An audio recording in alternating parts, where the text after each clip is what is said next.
Salam sejahtera untuk kita semua. Om Swastiastu, Namo Buddhaya, salam kebajikan. Yang terhormat Pak Yakut Holil Kuomas, Menteri Agama Republik Indonesia. Yang terhormat Pak Nadiem Makarim, Menteri Pendidikan, Kebudayaan, Riset dan Teknologi Republik Indonesia. Yang terhormat Pak Muhammad Tito Karnavian, Menteri Dalam Negeri Republik Indonesia, yang hari ini diwakili oleh Dirjen Polpum Bapak Dr. Bahtiar Masters of Science. Yang terhormat Pak Muhammad Ali Ramdhani, Dirjen Pendidikan Islam. Dan yang terhormat Pak Yandri Susanto, Ketua Komisi 8 DPR RI. Yang terhormat semua tamu yang saya banggakan. Sungguh sebuah kehormatan bagi saya diundang malam ini untuk mewakili generasi muda Indonesia dalam mengekspresikan opini kami mengenai moderasi beragama. Jujur, saya tidak tahu kenapa saya yang diundang malam ini untuk hadir di sini, tapi saya harap pidato yang saya buat tadi malam bisa menggerakkan hati para hadirin hari ini. Sebagai generasi Z dan milenial, kamilah generasi yang akan bertanggung jawab dalam beberapa tahun ke depan atas arah yang akan diambil negara ini untuk menjadi negara yang lebih maju, modern, sejahtera, dan tentunya terkemuka di mata dunia.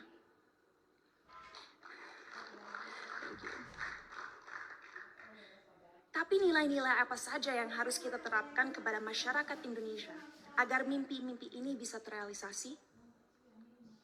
Pada saat ini, kita dalam situasi sulit, di mana adanya polarisasi dalam opini masyarakat.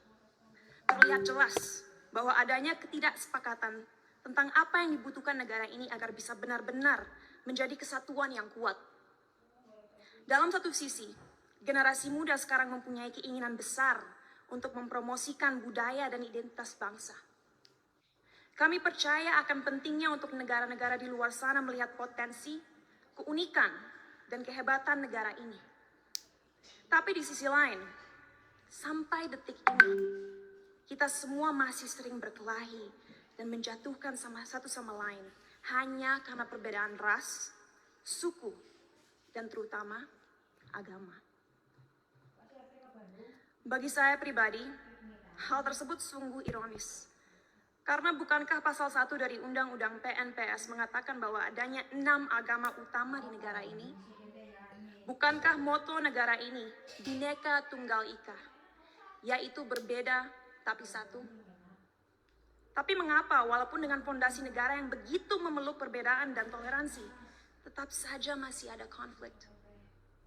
Apa yang membuat agama mampu membuat kita melupakan inti dari identitas bangsa ini? Sebagai lulusan psikologi dan sastra Jerman, saya dari dulu memiliki kuriositas terhadap cara berpikir manusia. Oleh karena itu, pengetahuan tersebut saya perdalam dengan mempelajari filosofi. Sampai detik ini, saya tidak akan pernah lupa akan apa yang dikatakan oleh salah satu filsafat paling berpengaruh sepanjang masa, yaitu René Descartes. Ia mengatakan, manusia adalah makhluk yang finite atau terbatas, sedangkan Tuhan adalah sosok yang infinite atau tidak terbatas. Oleh karena itu, bagaimana kita sebagai makhluk yang terbatas merasa mempunyai kemampuan untuk mengerti sesuatu yang jauh di luar kapasitas kita? Bagaimana kita sebagai makhluk yang terbatas bisa memahami esensi dari sesuatu yang tidak terbatas? Inilah salah satu akar dari masalah yang kita miliki dalam masyarakat Indonesia sekarang. Karena pemahaman yang terbatas dan pemikiran yang tidak kritis, orang-orang terjebak dalam cara berpikir di mana mereka telah memanusiakan Tuhan. Merasa memiliki hak dalam mendikte kemauan Tuhan, merasa tahu pikiran Tuhan, dan merasa berhak bertindak atas nama Tuhan. Inilah yang akhirnya seringkali berubah menjadi sifat radikal. Dalam perbincangan saya beberapa waktu lalu dengan Habib Hussein Jafar, kami berdua sepakat bahwa bahaya yang masyarakat kita alami sekarang adalah mengatasnamakan Tuhan untuk kepentingan pribadi. Menyesatkan generasi penerus bangsa dengan prinsip hidup yang sebenarnya tidak ada dalam Holy Scriptures atau kitab suci agama. Kenapa bisa seperti itu? Karena kita kurang membimbing dan memberikan masyarakat tools yang dibutuhkan agar bisa memahami sebuah ajaran dengan akal kritis. Sehingga mereka menjadi tersesat dalam cara berpikir mereka dan lupa akan pentingnya menyeimbangi segala ilmu yang dipelajari dan dimiliki dengan nilai-nilai yang ada dalam budaya, sains, ataupun aliran pemikiran lainnya. Saat saya masih bersekolah dulu, saya ingat sekali diharuskan untuk membaca kitab suci berbagai agama dari segi literatur dan juga filosofi. Sehingga saya diberikan kesempatan untuk bisa memahami keindahan setiap agama dan sadar bahwa pada akhirnya fungsi terbesar agama adalah satu, yaitu untuk membimbing kompas moral manusia. Untuk mengingatkan manusia bahwa kita harus memperlakukan satu sama lain dengan hormat. Bahwa kita harus bersyukur dan bahwa kita semua harus sadar bahwa waktu kita di dunia ini hanyalah singkat dan terbatas. Oleh karena itu, ingatlah untuk selalu menjadi seseorang yang rendah hati dan siap membantu satu sama lain. Jadi, apa yang harus dilakukan ke depannya agar bisa melawan segala kebohongan yang ada?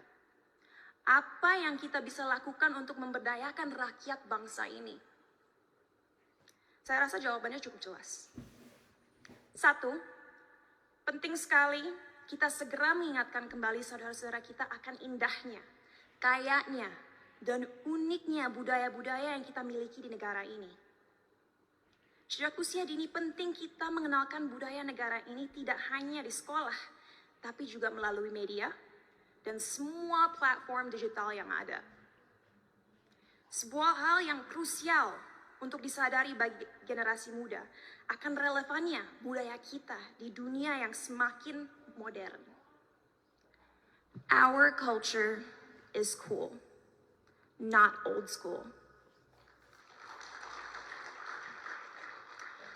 Kedua, ajaran agama yang ada dalam sistem pendidikan harus adil dalam merepresentasikan agama-agama yang ada di negara ini. Agar orang-orang bisa mengerti sejak usia muda bahwa semua agama itu mengajarkan kebaikan dan tidak seharusnya kita melecehkan dan menyakiti satu sama lain hanya karena sebuah perbedaan. Ketiga, critical thinking, critical thinking, critical thinking. Ajarkanlah adik-adik kita untuk membaca dan mempelajari segala sesuatu dari berbagai sudut pandang. Biarkanlah mereka bertanya. Tumbuhkanlah rasa ingin tahu mereka sehingga mereka tidak mudah dipengaruhi dan dijajah pikirannya. Dan terakhir, gunakanlah teknologi yang semakin canggih sebagai alat yang dapat terus menyebarkan nilai-nilai toleransi. Agar negara ini bisa kembali menjadi Indonesia sejati.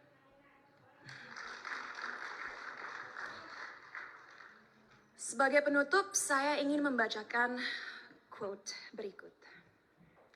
A people without knowledge of their past, origin, and culture is like a tree with no roots. Tanpa fondasi yang kuat, tidak akan ada bangsa yang bisa bertahan. Oleh karena itu, ayo kita bersama-sama menjelmakan lambang Garuda dimanapun kita berada. Mari kita taat dalam beragama agar menjadi manusia yang bermoral, tapi mari kita juga merangkul budaya Indonesia untuk membimbing identitas bangsa. Terima kasih, salam sejahtera.